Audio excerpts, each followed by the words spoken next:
Nothing says intimacy like matching mugs. Girl, intimacy. Could you repeat the word, please?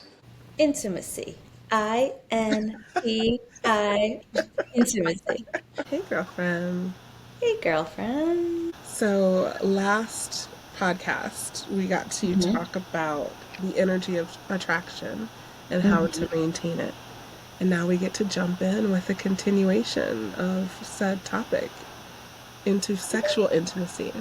Ooh, fancy. So, in my true self form, I love to start conversations with definitions. Not because people don't know what it is, but I think people hear the word intimacy and there's a lot of different ways that people think about it, especially when you say sexual intimacy.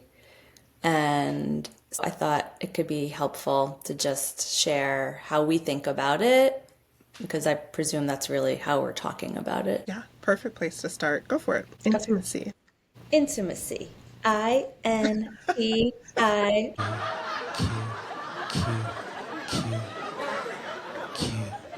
Intimacy. Could I have the definition, please? Correct. Yes. Origin. Yeah, intimacy, into me, you see, right? So intimacy, I look at as an umbrella of a quality of connection, a level of honesty and integrity, mutuality, reciprocal giving and receiving, sharing, vulnerability, comprehensive. Yes. And important to note, intimacy being distinctly different than sex and sexual intercourse. Exactly, right? How many people I hear say, well, we haven't had intimacy in a while. And what they mean is sex, and what they mean by sex is intercourse, right? And so all of a sudden, this very broad experience, really, that one can find in the realm of intimacy becomes whittled down to penis and vagina intercourse. Or penis and penis, vagina and vagina. Certainly. In my work, it's mostly, actually, I find that it's more with penises and people with penises and vaginas that will call sex, well, they'll refer to intercourse as sex. Just, we haven't had sex, we haven't had intimacy, whereas couples with two vulvas, couples with two penises don't refer to it, actually, as in my experience anyway, as often in the same kind of narrowed down way. So cheers for queer sex, but that's, will be another conversation too, no doubt. Speaking of queers, not to segue. Not to segue, but I love Beyond Limits podcast. cheers. Cheers, baby. We did it. We did it. We did it. We finally got the matching mugs. Yeah. Nothing says intimacy like matching mugs. Girl, come on. I suppose it might have even been more intimate if I actually gave you the second of my two mug pair. She said, "Oh, we both should have this mug. I love this mug. It'd be so cute if we each had it. We each had one, and we'd be split screen side by side with our matching mugs." And then Virgo Mama came in and said, "What? What did you say? What'd you say?" I said, well, actually, I said, I don't know that I really want to give you one. Because I like to have a matching set, right? What? Isn't that what I said? Yeah, that's exactly what you said. So, part of the task, by next future episode. I'm just going to try to find this and buy you one. That way. Girl, we're going to either this mug or... Oh, I have another mug I can give you. That I have two of. That I have more than two of.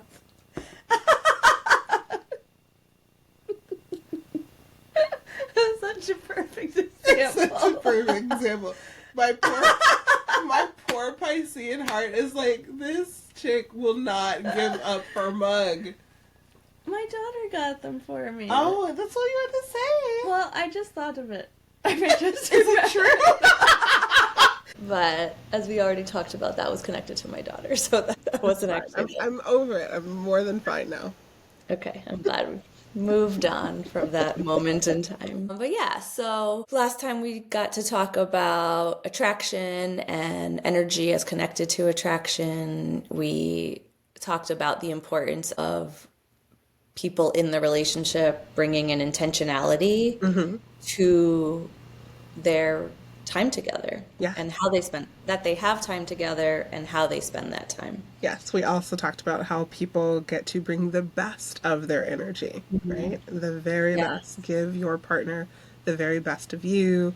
We're not saving, crumbs when we've gotten home after long days, and that's all that they get. No, we're giving them the best. Absolutely. And this really leads perfectly into this foundational piece where we get to highlight and recognize that sexual intimacy actually does not happen and does not happen well until you actually have emotional intimacy. Emotional intimacy being the foundation for that ideal connection, safety, shared vulnerability, and being able to communicate. Yes, just being with that. I Yeah. think about times when, I've had some people like, yeah, we communicate, and, the communication is like, it's, daughter needs to be picked up at 5, here's a funny meme. Can you pick up milk on the way home? Yes, yes. Don't forget we're going upstate later on. Remember to call your mom for Mother's Day. Exactly. And that is the general flow of communication. All of which is very important and really instrumental to day-to-day life, domestic life, co-parenting life, family life, right? And so, as you all know, we support all of it. And we're not saying one is better or worse than another, but certainly having the foundation of what we are referring to as emotional intimacy. And again, people experience that. I used to think that I knew what emotional intimacy was. And I think I knew what it was as far as what I was capable of giving and receiving. Oh, girl. And so it hit a certain threshold. And I thought, okay, I'm doing it. I'm And in I it. wasn't. Yeah, a minute. We're going. That's it. We're intimating. Smooth. And I wasn't wrong, but as time went on, and certainly so much of what I have been blessed and privileged to experience with us is a whole next chapter and next level and depth of a type of intimacy that I didn't even know I was capable of. I had a wondering and a suspicion that it could be possible, but I don't really know. This might just be this is my ceiling. Oh my gosh. It's very cool, actually. I think it's a good reminder. Won't say, cautionary tale, but just that we only know how far we can go in the relationships we're in. Yes. And as someone who has brought, a certain level of depth in communication, discovery, and whatnot, I still didn't have a container with the partnerships that I was in, especially in my hetero marriage. And then as I progressed in my queer relationships, I didn't have a container that could hold all of my emotional desire for connection. And that was really hard. And so being in this relationship has absolutely paved the way for me to recognize how much further I'm able to go and how much better and safer it can feel. Yeah. Safe. Let's talk about that for a moment.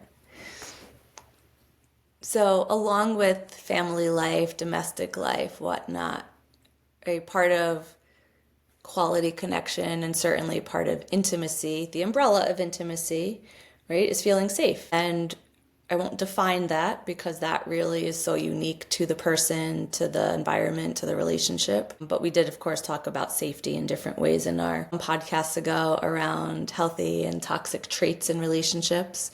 So safety, as we know, is foundational, right? Along with food, water, shelter, and clothing, or sometimes clothing, optional clothing.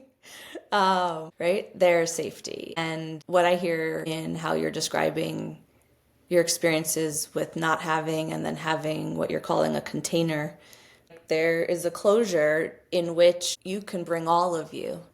You can say all your things. You can express the whole range of your emotions, not just selective ones. You can share your fears, your joys, your hopes, your dreams, your vulnerabilities, your things you're bad at, right? The things you struggle with, Yeah. not just putting on our, best. It's different from putting on your best version of yourself, but it's also acknowledging our humanness Mm, and our human natural flaws and yeah. imperfections and feeling safe to be all of ourselves. And Yeah. I think of how much you tease me about some of my idiosyncratic ways, but how much that allows me to be me also. Yes. Yes. I agree. There's definitely something with the space that you're able to express and emote and what that feels like, right? That's true to a level of safety. And it's not just like being able to emote.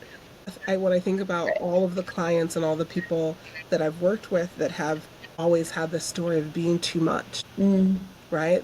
That whatever part of them they have to like reel it in, they have to bring it on back. And it's unfortunate because that first of all we don't know if that's true. Maybe that's something we're bringing from past relationships. And if it is true in your current relationships, what does that say about the safety that you are feeling and experiencing in your relationship? Right.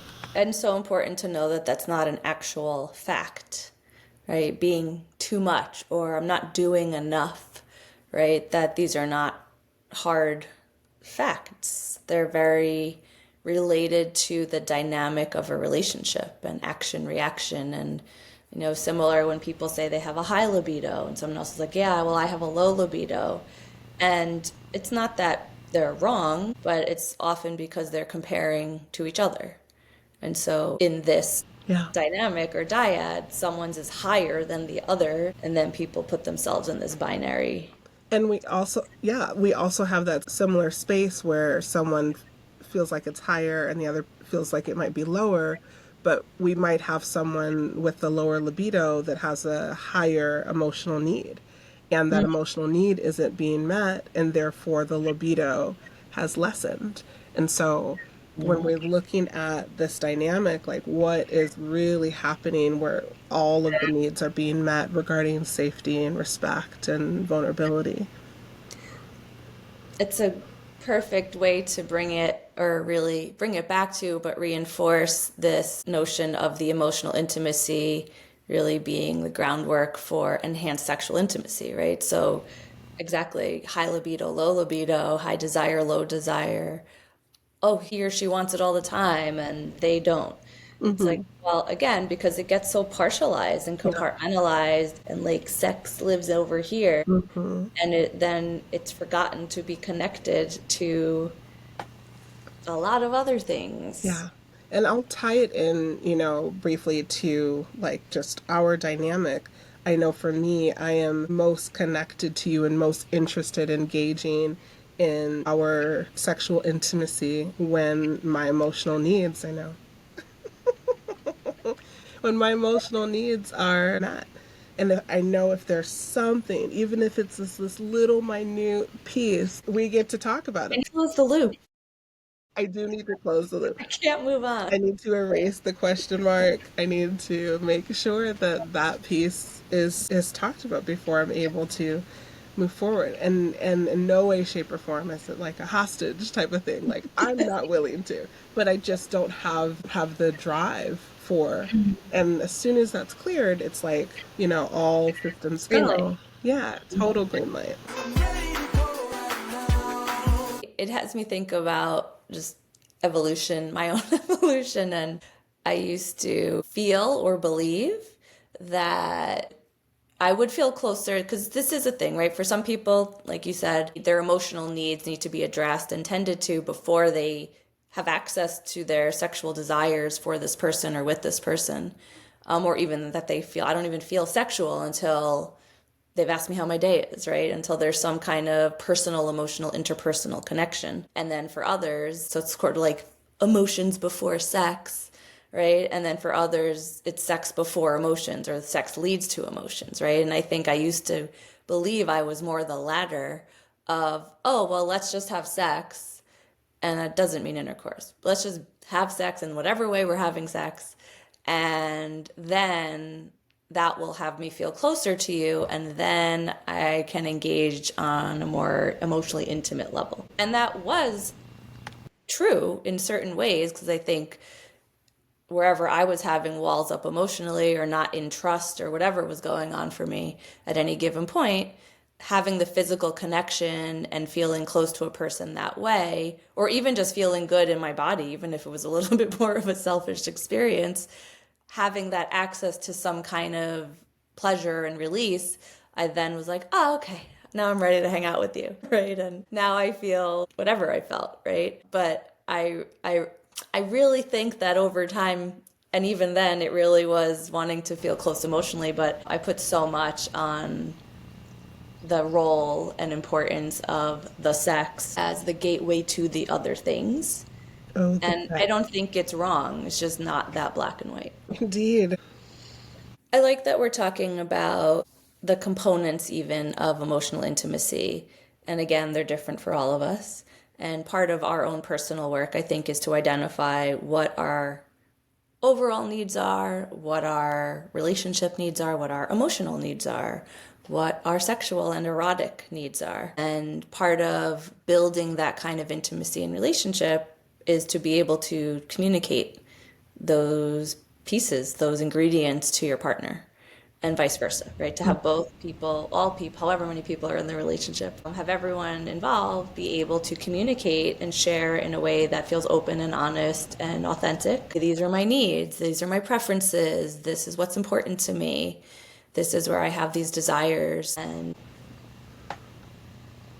just, I think these conversations can be really challenging for people. Yes. And like you said, they can have good communication or flowy or plentiful communication about an assortment of things. But then when it comes to erotic intimacy, emotional intimacy, for some people that can feel too vulnerable, or they have whatever hang-ups they have, right? And so then these become more difficult conversations. Yeah, I definitely think that there are several conversations that can happen prior to the deep sexual needs type of conversation. Like if you So people shouldn't just dive right in. right, Okay. right. If you are experiencing mutually a great level of emotional intimacy, then go for it. Like Sure. absolutely, and maybe go for it regardless.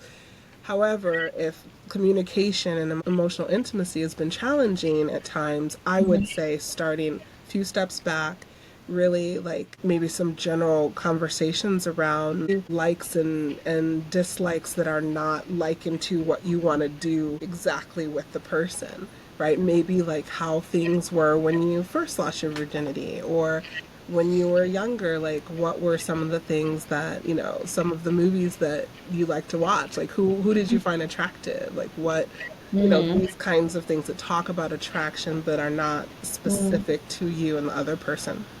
Yeah, love that. Yeah, I definitely find that in my work, I have a lot of clients who express openness to talking, exploring, sharing with their partner, though they get stuck on, but what do we talk about? I've already asked them what they like.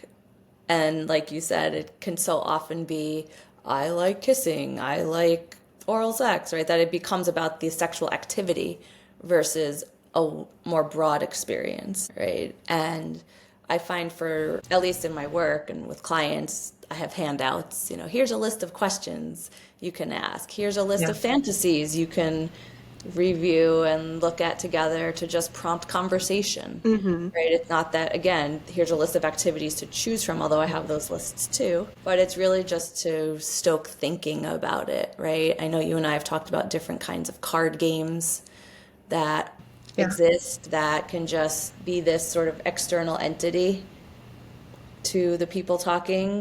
Create So some it's not distance. me asking you the question. Yes, it creates that distance. And for some, again, that can help create the safety And the closeness. and therefore the closeness, right? Bridge the gap. Absolutely. Agreed. I think that having different aids assist in the connection can be really, really helpful. And there are ways in which questions can be asked that like provoke such an incredible discovery between. Yeah.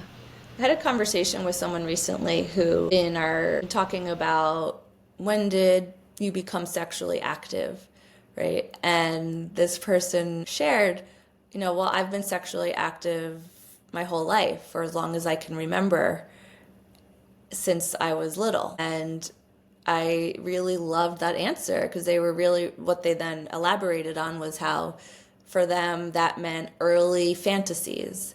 It meant masturbation as a young child, right? It wasn't connected to other people. It wasn't about other people. It wasn't sex. It wasn't sex, right? But it was sexually active mind and maybe interests of things that, the kids use, the old scramble on the nighttime TV. It doesn't exist anymore. The little switch just in the right place. You can kind of see, Good old Cinemax. right, next. Exactly, right? But I really loved that because I thought, again, it just points to different ways we can broaden the conversation, right? 'Cause so much of it just becomes also boxed and rigid and limited. It's true, therefore, it makes sense that you're getting stuck or that you don't know what to talk about because we haven't really been socialized and taught the vast nature of all the ways that we can talk about things related to eroticism. Yes, yes, it's a really good point. I think that when people think of intimacy, it gets boxed into this, Right. parts and the activities that the parts do during the sex, Right. then what happens after the sex, right? And eroticism, intimacy is so much more than that. So we've talked about, the emotional, the vulnerable. There's also just the day to day, like playfulness and Mm, like flirtation and yeah, tension. banter. Yes, the banter. That's one of the things that I love in this relationship about how willing we are to just play constantly. Mhm. It doesn't matter. I could be in the midst of something more serious and a text will come through and you're in a playful mood and I'll go there with you, right? And I can still be with my day-to-day life and whatever's happening and I can be there with you in the play and that part of me actually be, excited. Yeah, and I think conversely, part of what allows me to feel free to be playful, knowing, actually not knowing what you might be up to, right? You might be in the middle of a really important school meeting, right? And that's not the time that you're going to play with me necessarily, but because we have a shared understanding that this is part of our dynamic, right? This is Mm-hmm.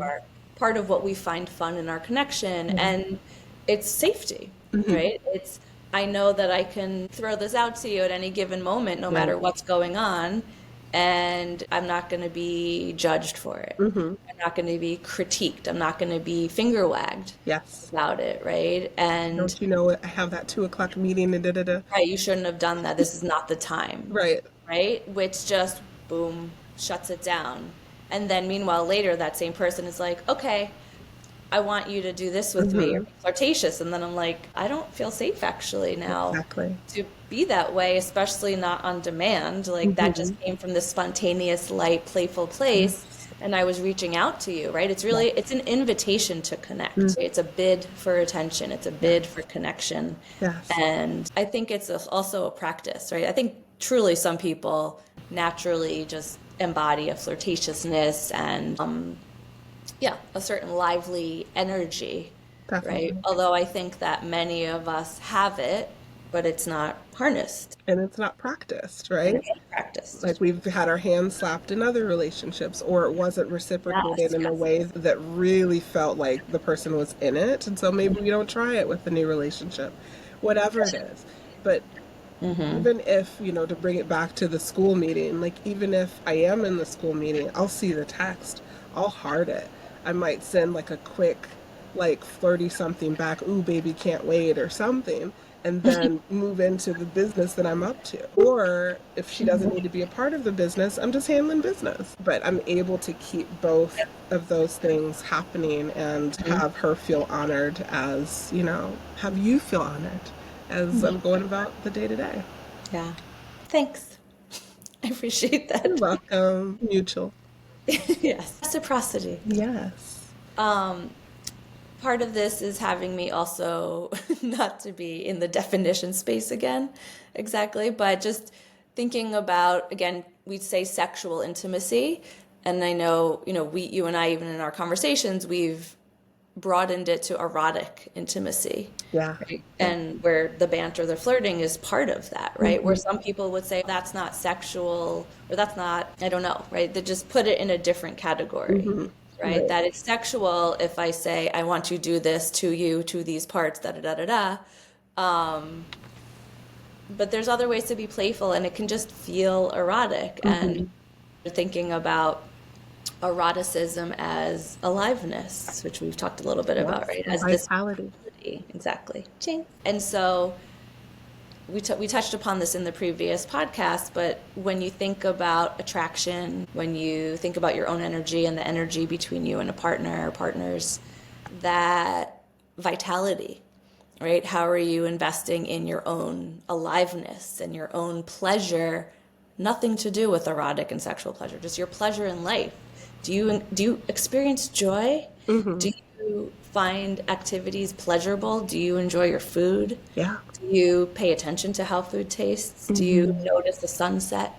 Yeah. Right? It's just all these ways that there's aliveness in how we experience things in our senses and other ways that I think are, again, outside of the little box ways to think about how you can draw from these other experiences to build that erotic connection. Yes, agreed. And I think there's also, in addition to understanding your own, recognizing your person's, what they love, right? Yeah. The places where, you are excited about something and you'll send me a text about something in your day that was amazing, about your daughter playing a sport and you're excited about it. And so for me, I'm recognizing that that is bringing you joy and I'm celebrating, that with you, and that creates that connection. Not just this, oh yeah, that's her over here, but really understanding what brings you joy and being in it with you. It keeps up that vitality, it keeps up that connection. Yeah. So maybe it seems like common sense, but I feel compelled to say that it's really important to be curious about your own partner's joy, right? Yes. That to even just be innately or not innately, or being willing, having a willingness to learn, having a willingness to ask, having a willingness to be curious of, oh, I don't know, I never really asked them.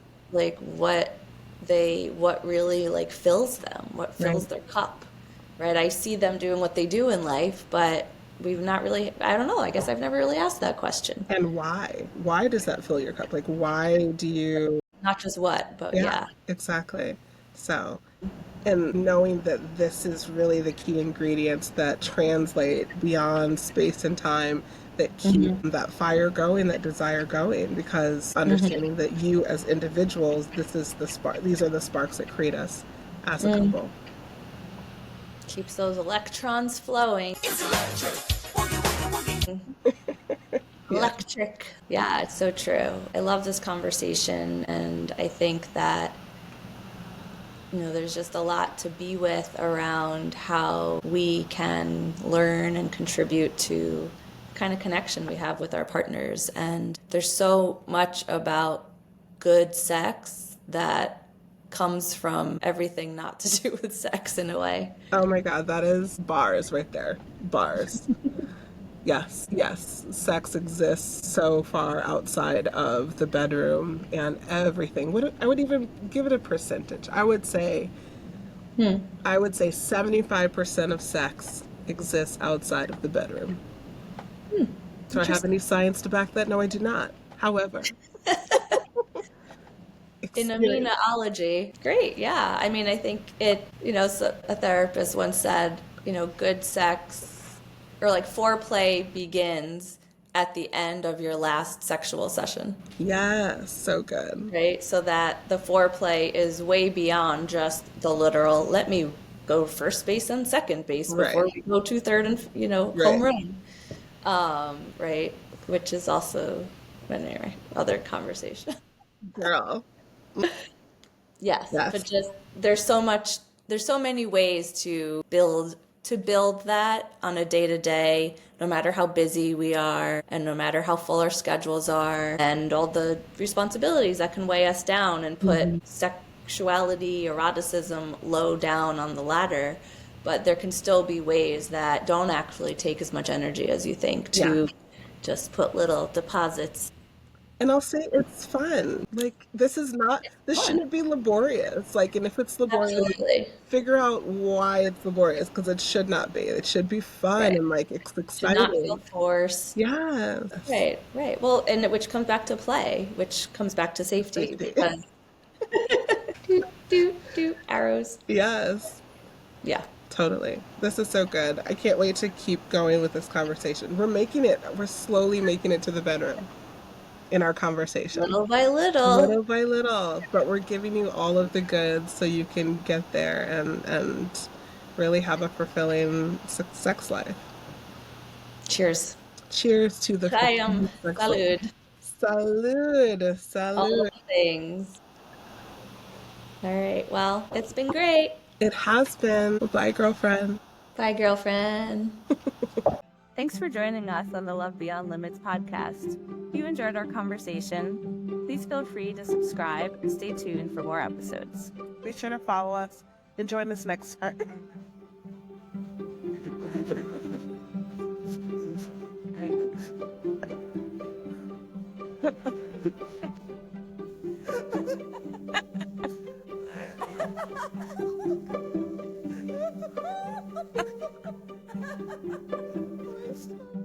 I might you, and I have to pay.